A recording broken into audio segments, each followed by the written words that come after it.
Apple wants even more money. They have released new App Store guidelines, changing the way they look at digital purchases surrounding advertisements in apps on the iPhone. Basically making everything an in-app purchase, especially things like various post-boosting services of various social medias. And this will mean that 30% of all the money that Facebook, Twitter, Instagram make will go directly to Apple, which they're obviously not thrilled about, so they're accusing Apple of growing their own business and undercutting others in the digital economy. Also, if you'd enjoy some more daily tech news, please consider following this channel. So Apple seems to be very aggressive these days in really maximizing the amount of money that they can make from their users as well as from their work partners, or whatever you would want to call a relationship like this. And again, this is something that I've reported across the past few months. You know, Apple is trying to put more and more ads onto the iPhone, putting them into the App Store in the various places. They plan to put them in Apple Maps,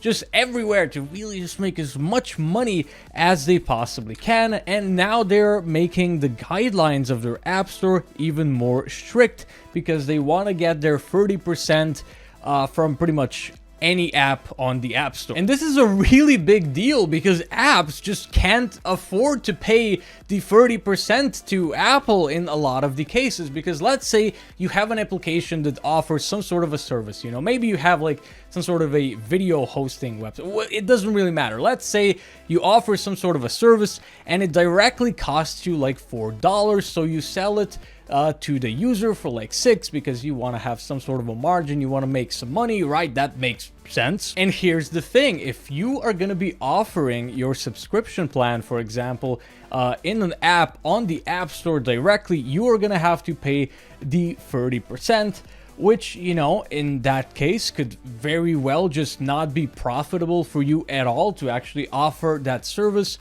on the App Store. So you might think like, okay, we have to give Apple 30% if we offer our subscription plan directly in our App Store app. So, okay, look, if you buy it through the iPhone app, you're gonna have to pay $8, but you can go to our website and buy it for $6. So you could do that, right? No, you couldn't, because Apple prohibits that. It's against their guidelines. So then you might think, okay, maybe we just won't offer a subscription plan at all on the iPhone app, and you'll just have to click a link that will take you to our website. And then no, Apple also prohibits that. So it's a bit of an issue for a lot of people. And you can rest assured that Facebook and all of these other post boosting apps are just gonna pass on not their savings, you know, the exact opposite. They're gonna pass them on to you, the users, because why not? So it seems to be a pretty brutal market for app developers for iOS devices, and you know, the thing is, there's not really much you can do. Apple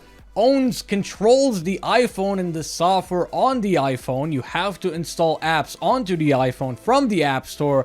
So if you want the iPhone market, you are just gonna have to play by the unfair rules that Apple offers, and that's just gonna be something you're gonna have to live with.